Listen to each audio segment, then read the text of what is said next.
hari ini ya, 5 hari ya. Dari hari Senin sampai dengan hari Jumat ya. Nah, semoga ujiannya berhasil dan sukses ya teman-teman ya dari SMK 20 ya. Nah, di sini saya ingin berbagi informasi ya, sharing-sharing informasi. Di sebelah saya sudah ada Kak Yudi ya.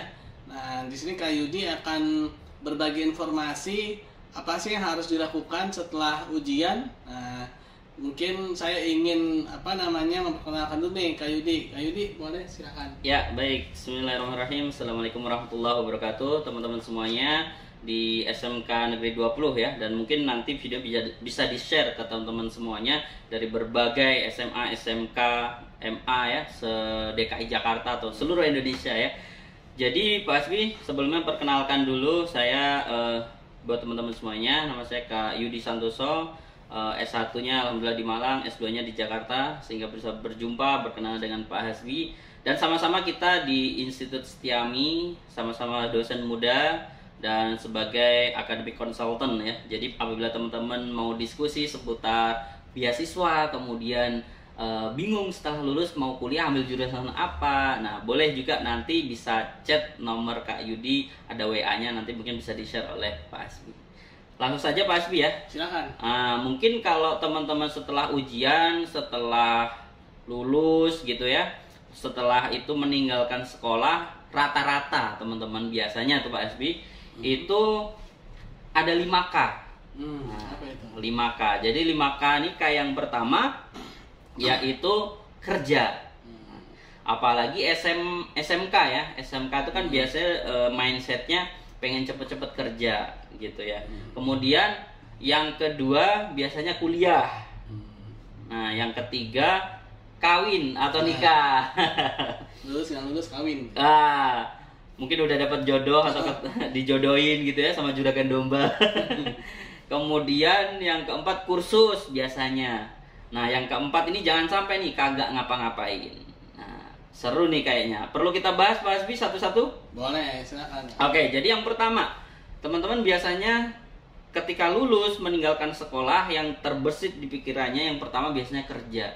Apalagi SMK dengan kompetensi yang sudah dimiliki, pengalaman prakerin ya biasanya, praktek kerja industri ataupun di perusahaan, itu biasa memang mentalnya sudah pengen cepet-cepet kerja.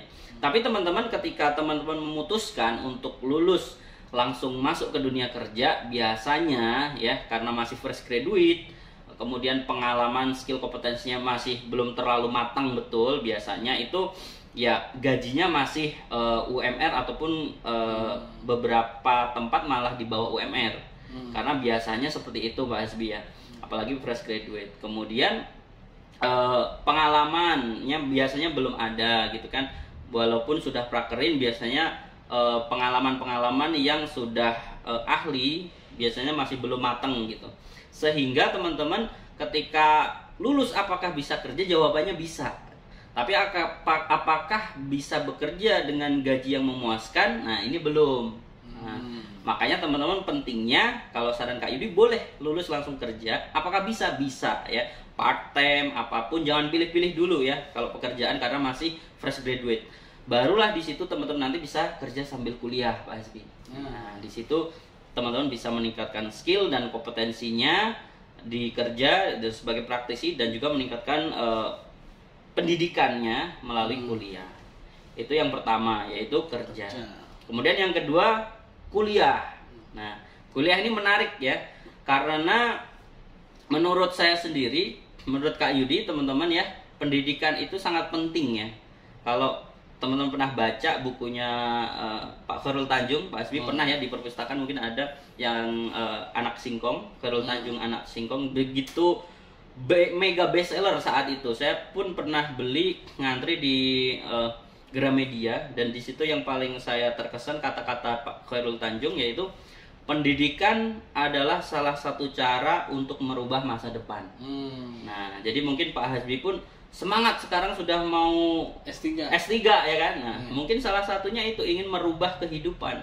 Dan saya sepakat bahwasanya pendidikan itu bisa merubah masa depan. Contoh sederhananya, sekarang apalagi di Indonesia ya, lulusan mohon maaf SMA dengan yang S1 gajinya sama atau beda Pak Hasbi? Beda. Beda. Yang S1 dengan S2 beda. S2 dengan S3 beda. Artinya semakin tinggi pendidikan, semakin tinggi juga value teman-teman yang akan dapatkan. Nah, sehingga pendidikan ini penting. Kalaupun teman-teman kerja jadi staff ya, biasanya awal-awal, apakah teman-teman pengen jadi staff selamanya? Kan nggak mungkin Pak Azmi ya, sampai mati jadi staff. Dan pasti pengen jadi supervisor, manager ya kan, jadi direktur ya. Dan situ biasanya menurut HRD kualifikasinya harus S1 minimal. Walaupun keahliannya juga harus ada ya, praktisinya, profesionalitasnya. Tapi pendidikan juga jadi pertimbangan untuk bisa karirnya bisa meningkat. Artinya teman-teman yang kedua ini, kuliah ini biasanya sangat dominan dipilih ya.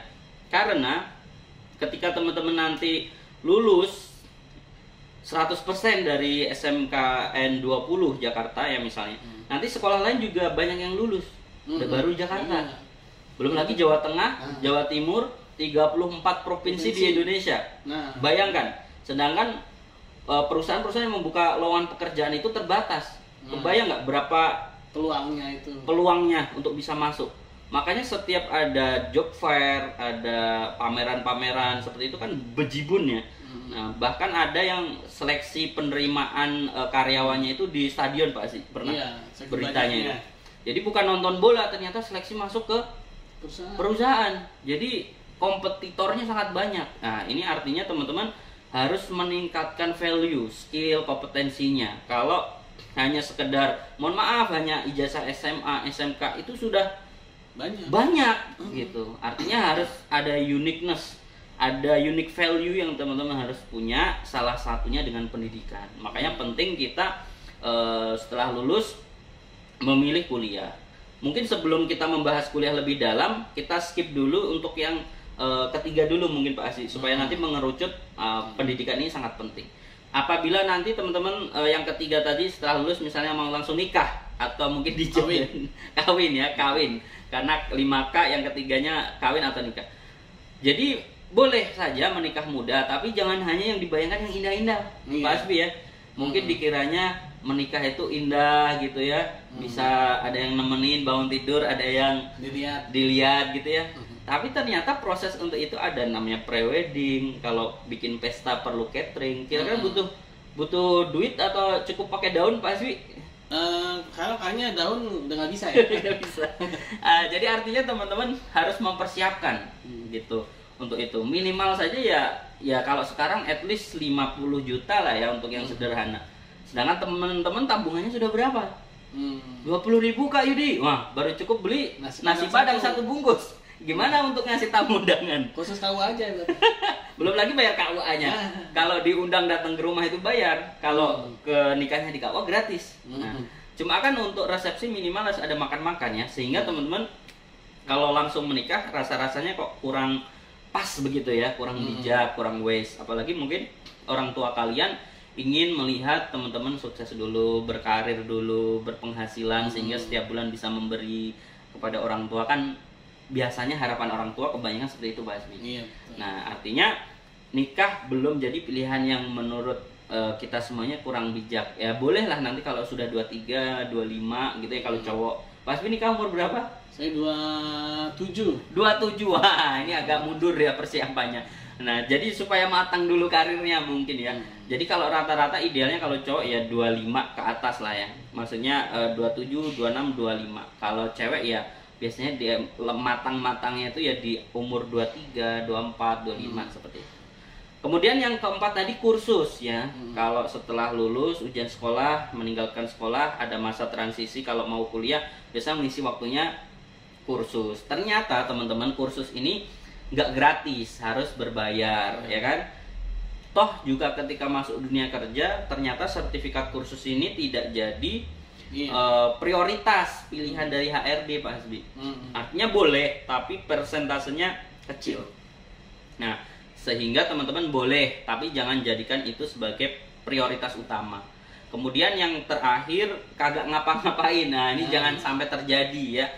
Jangan sampai terjadi. Kalau kita meriset ya, pengangguran di Indonesia ini ternyata sudah banyak, hampir menembus 9-10 juta Pak Hasbi.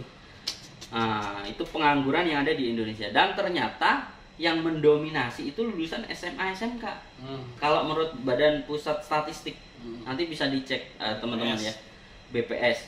Dan di situ tidak hanya di Jakarta, di setiap daerah pun rata-rata seperti itu. Karena setelah SD kan biasa lanjut SMP, MTS ya. Habis lulus SMP, MTS lanjut ke SMA, SMK, MA ya kan.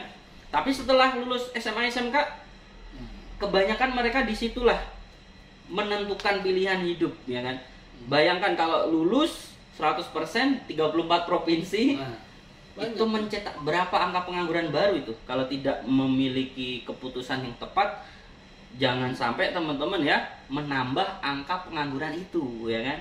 Sehingga angka 8 juta bertambah 9 juta, jangan sampai jadi 10 juta 11 ya. juta. Apalagi pandemi kemarin pasti menurut PHK di mana-mana itu sudah hampir 10 juta pengangguran. Maka jangan sampai kagak ngapa-ngapain ya. Jadi 5K tadi, kerja, kuliah, kemudian kawin, kursus, yang keempat kagak ngapa-ngapain ya. Kalau dari 5 ini yang terbaik, saran dari Kak Yudi ya buat teman-teman, bisa kerja sambil kuliah. Ini yang terbaik Pak Asbi. Karena dengan kerja kita bisa produktif, menghasilkan, bisa mungkin membantu adik-adiknya yang masih sekolah, dan tidak melupakan pendidikan. Jadi kerja sambil kuliah bisa mandiri, bukan mandi sendiri. Tapi minimal teman-teman sudah nggak minta lagi sama orang tua gitu loh ya.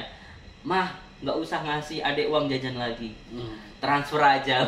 Sama aja enggak ya. Maksudnya teman-teman sudah mandiri, udah nggak tiap hari minta orang tua, karena sudah bekerja, karena sudah berpenghasilan. Dan tak lupa meningkatkan juga skill, kompetensinya, jenjang pendidikan dengan kuliah. Nah, mungkin kita masuk ke tahap selanjutnya. Ketika teman sepakat pendidikan bisa merubah masa depan ya, berarti teman-teman sudah sepakat, misalnya lulus mau kerja sambil kuliah dan sekarang fokus kuliah. Nah, kuliah ini nanti juga ada pilihan-pilihan, mau ngambil program studi apa. Nah, ya kan? Kalau Pak Hasbi dari S1-nya apa? Saya ekonomi. Ekonomi. Kemudian S2-nya? Magister Ekonomi Syariah. Nah, dan sekarang sudah mau daftar S3. Ekonomi Syariah. Ekonomi Syariah juga. Jadi relate ya Pak Hasbi ya. Artinya teman-teman, pendidikan ini adalah jembatan menuju cita-cita, impian kita. Nah, jangan sampai jembatan kita mau menuju kemana harus jelas. Ya, karena pendidikan ini jembatan. Jadi pertama yang dan paling utama, teman-teman harus tentukan dulu cita-citanya apa. Biasa sering Kak Yudik datang ke sekolah Pak Hasbi, saya nanya ke teman-teman ini cita-citanya aja masih bingung ya. Kalau cita-citanya ingin jadi dokter, berarti jelas kuliahnya ambil kedokteran. Kalau ngambil pertanian, namanya jembatannya salah jalan. Iya. Ya kan? Nggak nyambung. Jaka sembung makan pentol, nggak nyambung, nggak nyantol gitu ya. Nggak nyampe. Artinya harus tahu dulu. Nah, biasanya Kak Yudi ngasih tips buat teman-teman semuanya. Biasanya ke sekolah 3P. Yang pertama passion. Jadi kuliah ini harus sesuai passion. Pak Hasbi sudah dari dulu suka ekonomi syariah ya kan, dunia syariah, apalagi Indonesia ini muslim terbesar di dunia, ya kan, pusat ekonomi syariah dunia, ada wacana nanti dari Indonesia. Nah, artinya harus tahu passionnya, sehingga ketika belajar tuh hati berbunga-bunga. Wah, seneng, semangat gitu Pak Hasbi ya. Tapi kalau kita maaf misalnya dipaksa oleh orang tua ya untuk ambil kedokteran, tapi kitanya ini lihat jarum suntik takut, lihat darah kejang-kejang gitu ya, lihat mayat panas dingin, lihat mayat pingsan gitu. Artinya tidak sesuai passion teman-teman gitu. Nantinya pun kalau kuliah biasanya nggak maksimal ya, paling semester 1, 2, 3, 4 udah DO ya, muntaber, mundur tanpa berita, karena tidak sesuai passion, tidak sesuai bakat minat. Jadi pertama, kalau kuliah harus dengan passion, bakat dan minatnya apa. Biasanya sih kalau di Institut Setiami, kalau dia Kak Yudi lihat suka angka-angka, ngitung-ngitung, lihat angka berbunga-bunga, bisa ngambil pajak ya, bisa ngambil akuntansi, ekonomi syariah pun ada hitung-hitungannya sedikit ya. Nah, tapi kalau teman-teman lihat angka tuh pusing-pusing, mata berkunang-kunang, keringat dingin gitu ya, berarti teman-teman bisa ngambil S1 bisnis, S1 komunikasi, bisa ngambil logistik ataupun hospitality pariwisata. Jadi program studi yang tidak terlalu banyak hitung-hitungan, angka-angka begitu Pak Hasbi. Termasuk saya pun manajemen ya gitu kan, karena menghindari perhitungan-perhitungan seperti akuntansi. Tapi kalau teman-teman suka, boleh ngambil pajak, akuntansi seperti itu. Nah, yang kedua, setelah passion kita tahu, yang kedua adalah prospek Pak Hasbi. Prospek. Setelah kuliah, lulus mau jadi apa harus tahu. Jangan sampai ditanya, "Dek, kamu ngambil program studi apa?" Nggak ngambil ini mah. Kalau lulus mau jadi apa? Nggak tahu. Wah, jangan sampai. Kuliah hanya ikut-ikutan. Nah, jadi harus tahu prospeknya apa. Kalau di Institut Jami, D4 Akuntansi Syariah, prospeknya biasanya kemana Pak Hasbi? Bisa jadi praktisi perbankan syariah. Perbankan syariah ya. Pengusaha syariah, apalagi tuh. Terus bisa menjadi dewan pengawas syariah. Dewan pengawas syariah. Dan banyak sekarang bank-bank bermunculan ya. Iya. Dulu ada BRI, sekarang ada BRI Syariah. Ada Bank BCA Konven, sekarang BCA Syariah. Ada pacaran syariah. Oh, enggak ada. Enggak ada ya. Jadi artinya semuanya sudah mulai syariah ya Pak Hasbi ya. Iya. Artinya prospeknya pasti udah bagus ini ya. Kemudian kalau di S1 publik ya ada dua, yaitu administrasi sektor publik, berarti kepemerintahan. Berarti prospeknya ya dunia pemerintahan, bisa jadi ASN. Kemudian administrasi perpajakan, S1 pajak, prospeknya pasti bisa ke KPP, Direktorat Jenderal Pajak ya. Kemudian konsultan pajak. Harus tahu lulus mau jadi apa. Kalau S1 bisnis bisa jadi pengusaha ya. Kemudian S1 komunikasi bisa ke broadcasting ya. Mungkin bikin channel YouTube. YouTuber kan sekarang lagi YouTuber nih yang naik daun. Iya, penghasilannya banyak, bisa lebih banyak ya daripada dosen-dosen. Kemudian logistik ekspor impor ya. Bagaimana teman-teman belajar mendistribusikan satu barang, itu sekarang lagi in banget ya, apalagi belanja online. Semuanya butuh pendistribusian barang ya kan. Sekarang muncul banyak ekspedisi-ekspedisi, itu belajarnya di logistik. Kemudian yang di Institut Jami ada S1 hospitality pariwisata. Prospeknya apa? Apalagi di Indonesia sangat prospek banget karena terkenal dengan pariwisata yang ada di Indonesia. Bisa nanti belajar tentang sistem manajemen hotel, kemudian bagaimana pariwisata di sana mengelolanya dengan baik ya kan. Sehingga ada banyak kemarin kegiatan mahasiswa dan dosen ada membangun desa wisata ya. Jadi ketika kita nanti mungkin ada teman-teman dari daerah datang ke Jakarta kuliah ambil pariwisata, kemudian ketika pulang ke kampung halamannya melihat prospek apa yang bisa dikembangkan sehingga menjadi kampung wisata atau desa wisata gitu ya Pak Hasbi ya. Iya. Jadi teman-teman penting sekali kita tahu prospek. Nah yang terakhir yaitu price atau biaya. Nah jangan sampai impian kita ini nggak dihitung, harus realistis. Kuliah harus tahu biayanya berapa, ada beasiswa atau tidak. Nah khusus di Institut Jami teman-teman semuanya, Pak Hasbi ya sudah sama-sama kita tahu ada beasiswa banyak sekali. Nah, yang pertama ada beasiswa BPWS, beasiswa pendidikan warga sekitar ya. Kemudian ada BPPD juga, beasiswa putra putri daerah. Kemudian ada atlet ya, atlet nasional internasional itu dapat beasiswa sebenarnya 100% Pak Hasbi. Gratis, bayarnya pakai senyum manis. Masya Allah ya. Kemudian ada hafiz Quran 30 juz gratis. Kemudian ada gelombang juga, sistem gelombang sekarang sudah masuk gelombang kedua nih Pak Hasbi. Kalau gelombang 1 kemarin dapat potongan berapa Kak Silvi? 25%, sekarang 20%. Jadi 20% Pak Hasbi. Jadi bisa nanti di-share ke teman-teman semuanya. Ada banyak beasiswa. Kalaupun nanti sudah kuliah, ada namanya beasiswa KIP, ada Yayasan Beasiswa Jakarta, dan banyak sekali beasiswa yang ada di Institut Jami. Jadi kesimpulannya teman-teman, ketika teman-teman sudah selesai ujian sekolah, sudah tidak ada aktivitas, manfaatkan waktu yang ada untuk mempersiapkan diri. Jangan sampai terjebak ya dari 5K tadi, jangan sampai kagak ngapa-ngapain. Ya, kalaupun kursus harus jelas. Biasanya di Setiami nanti ada kursus gratis, teman-teman bisa join ya. Nanti ditunggu aja undangannya. Kemudian kalau nikah atau kawin kayaknya belum pas gitu ya Pak Hasbi ya. Tunggu ya, sabar dulu, nabung dulu gitu ya. Kemudian antara dua ini, kerja dan kuliah. Kalau bisa saran Kak Yudi, kerja sambil kuliah. Harusnya teman-teman sudah mempersiapkan dari sekarang, cari-cari kerja yang bagus. Kalaupun nanti kuliah, kampus mana yang terbaik. Begitu Pak Hasbi. Betul sekali. Bisa dicek nanti di websitenya di www.setiami.ac.id. Betul sekali. Ada lagi Pak Hasbi mungkin yang perlu di-sharing ke teman-teman? Mungkin kita itu dulu ya teman-teman ya. Kalau kebanyakan nanti takutnya teman-teman gumuh ya. Iya. Bayi itu gumuh gitu ya. Nah tadi yang satu poin yang saya ambil tuh yaitu passion ya teman-teman ya. Nah itu jadi harus punya visi ya ke depannya itu jelas cita-cita ya. Impian. Dulu tuh waktu saya masih kecil tuh ada lagunya, Susan udah gede mau jadi apa ya kan? Iya. Nah, sekarang udah nggak ada kayaknya ya. Susannya udah gede soalnya. Oh gitu. Oke, teman-teman mungkin itu aja sharingnya ya, nanti kita lanjutin lagi. Terima kasih atas perhatiannya. Assalamualaikum warahmatullahi wabarakatuh. Waalaikumsalam warahmatullahi wabarakatuh. Belum dipencet.